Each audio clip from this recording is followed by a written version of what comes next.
Hi, I'm Christina Sewick with Windermere Real Estate. I'm the owner here of Windermere Real Estate, Scottsdale Old Town. Today is Monday, October 16th. I wanted to jump on here today and talk about mortgage rates. They are sure a topic of discussion right now, being that we are facing rates near 8%. So on Friday, when I joined you, our 30-year fixed mortgage rate was at 7.66%. And I'm realizing now I need to change my banner on here. So anyways, I will make a note on that. That is incorrect, the banner that's going down at the bottom of the screen.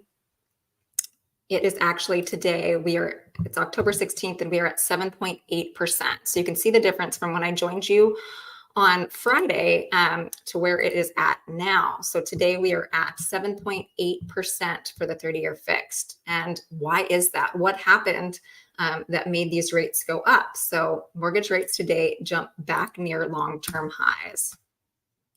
So let me take you to that. So last week was mostly good for mortgage rates, even if the goodness was made possible in large part by the badness of the previous week. By Friday, rates were at 0.15% lower than the previous Friday on average. As the new week begins, virtually all of that progress has been erased. In other words, the average lender now is very close to the same rates seen on Friday, October 6th. But why?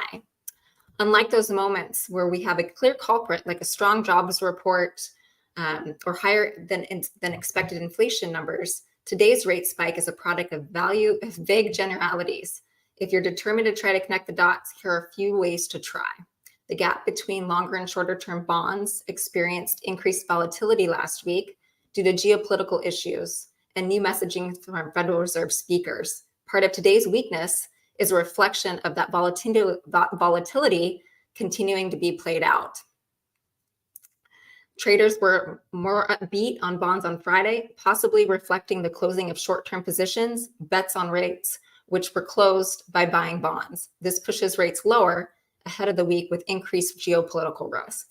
Those traders are re-entering their short-term positions at the start of the new week.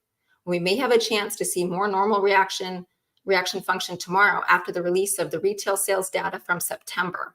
Even then, geopolitics and Fed speeches can continue to cause unexpected volatility in the short term. Moreover, we continue waiting on a unified theme of slower economic growth reflected in multiple reports before we'll truly be able to identify a big shift going towards lower rates. Okay, let's jump over here to this article. Oops, we're going to come back to that one. One second, this one. Okay, so current mortgage rates. What are today's mortgage rates? This was at the beginning of today. Average rates edged lower last Friday, like we've been talking about, but despite last week's delivering some improvements, they remain very high for 21st century standards. Earlier this morning, the markets were signaling that the rates might rise. And then earlier today, they thought, however, that change may pass in the hours, but it didn't. And part of the reason that it didn't, we'll get into here. But when you take a look at the 10-year yield, so the 10-year yield is over here, and it's at 4.71. On Friday, we were down into the 4.61750 range. And that was in the 30-year fixed was at 7.66. So anytime that we move away right now from 4.5% on the 10-year yield, and we go up away from that number, so obviously 4.7 is up away from that number, you can expect that the rates are going to rise more that day. Okay, so jumping back over here.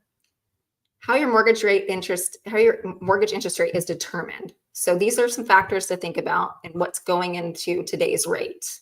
The overall strength of the economy. A strong economy usually means higher rates, while a weaker one can push current mortgage rates down to promote borrowing. Lender capacity. When a lender is very busy, it will increase rates to deter new business and give its loan officers some breathing room. Property type, condo, single family, townhouse, etc. A primary residence, meaning a home you plan to live in full time, will have a lower interest rate. Investment properties, second homes, and vacation homes will have higher mortgage rates. Loan to value ratio. Your loan to value ratio compares your loan amount to the value of your home. A lower LTV, meaning a bigger down payment, gets you a lower mortgage. Debt to income ratio. This number compares your total monthly debts to your pre-tax income.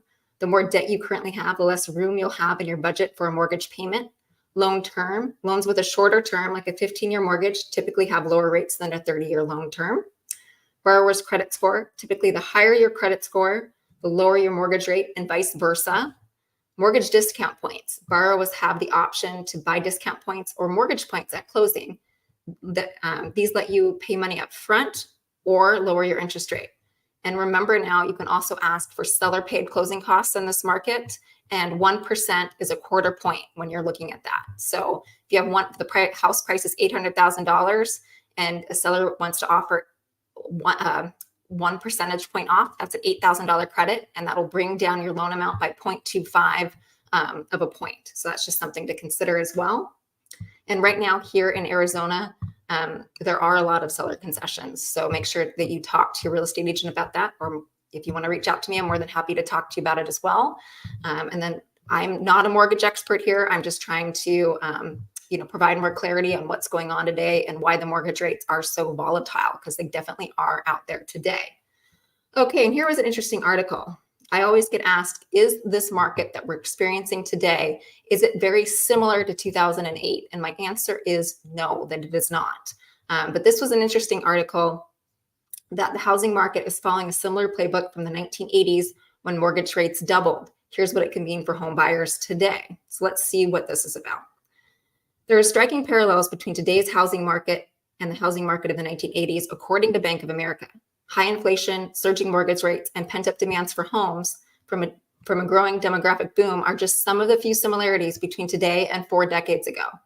We think the 1980s are a better analogy for today's market than the 2008 housing crash, Bank of America said in a note on Thursday.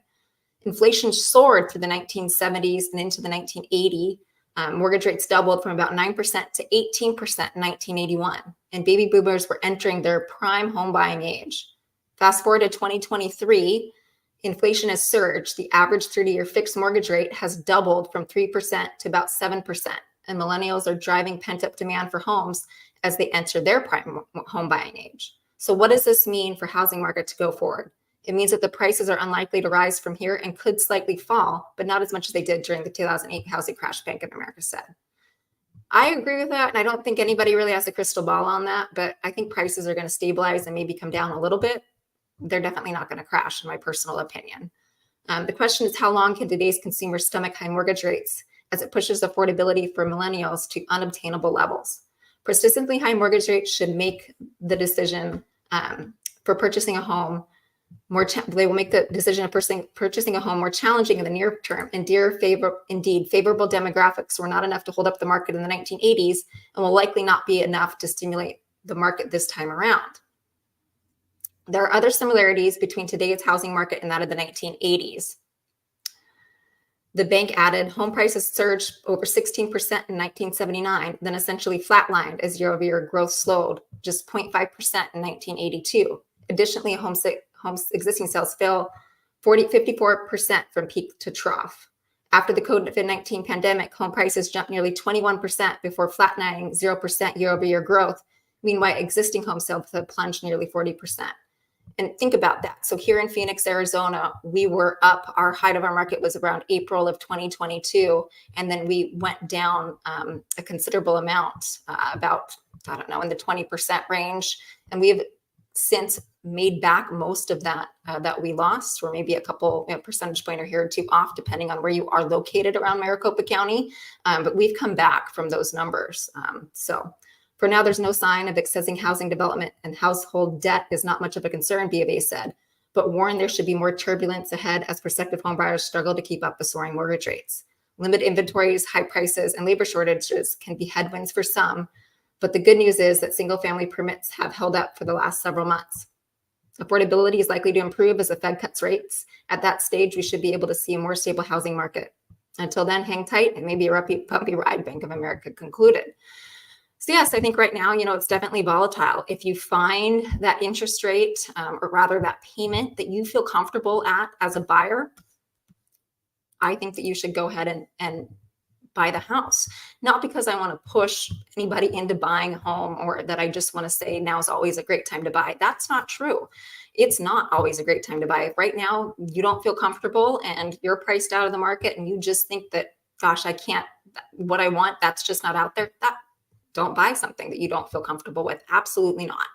if you're in a position as a buyer where you feel like you could make some adjustments, maybe not get everything on your checklist and find a home, maybe not in your preferred location, but a nice location, and you feel comfortable with that payment, I think it's a good time to build equity. I think as we head towards 2030, we're going to be appreciating throughout the course of this decade. Typically in every decade, where you start and where you finish the end of the decade is much different.